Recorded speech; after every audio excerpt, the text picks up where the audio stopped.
Welcome to page 1 of your Seesaw. Okay, so this looks a little intimidating, especially if you weren't following along in class, or maybe you were absent, or maybe you just couldn't focus that day. Either way, it doesn't matter. We're going to go over it now. Okay, so up here in this organizer, I love this one, this mouse. I have up here on the left side the event earlier in the story that foreshadows what happens later, which is what we're going to fill in, and how it's ironic. And you're going to kind of have to think about that. Okay? So the story's pretty fresh in your mind, all right, because you just listened to it a few slides ago. All right, so let's look at the example that's up here.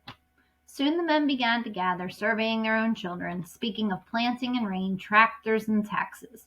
They stood together away from the pile of stones in the corner. And their jokes were quiet, and they smiled rather than laughed. Okay, so that's the event that happens earlier that foreshadows what happens later. The gathering of the stones foreshadows the stoning itself. How it's ironic. At the end, once Tessie is chosen through the lottery, the townspeople no longer hesitate, and they grab the stones. Okay? All right, I'm going to move this one down. Actually, not yet. Hold on. All right, the next thing that happens when the lottery doesn't occur, the black box is often kept far, far away from the townspeople, or the townspeople refuse to touch it. Okay, that's the event earlier that foreshadows what happens later, which is they get it out and use it for this horrible event. Them not wanting to touch it foreshadows being negative. Okay, and it's ironic. Okay, it creates irony, which is the opposite of what we think is going to happen, because they refuse to touch it earlier, but they sure do use it to house the slips of paper that kill someone, right? All right, next one. Well, now, Mr. Summers said soberly, guess we better get started, get this over with, so as we can get back to work. Anybody ain't here?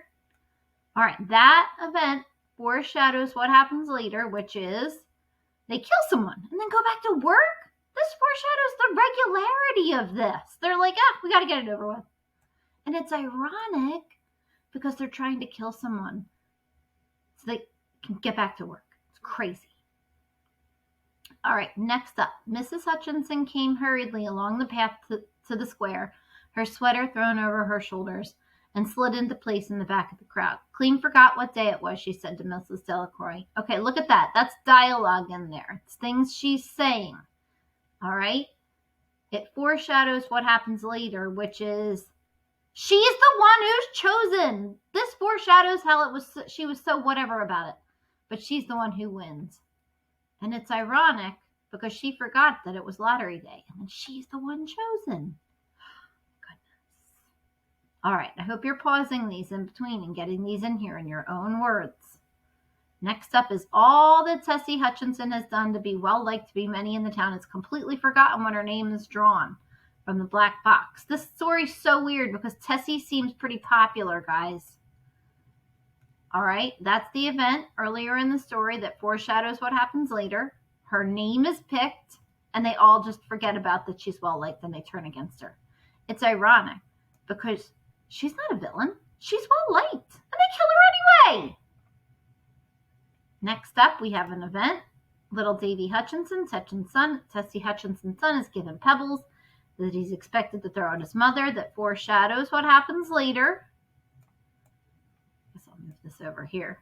The children are involved in stoning a person to death, even her own son. And it's ironic because her son is even involved.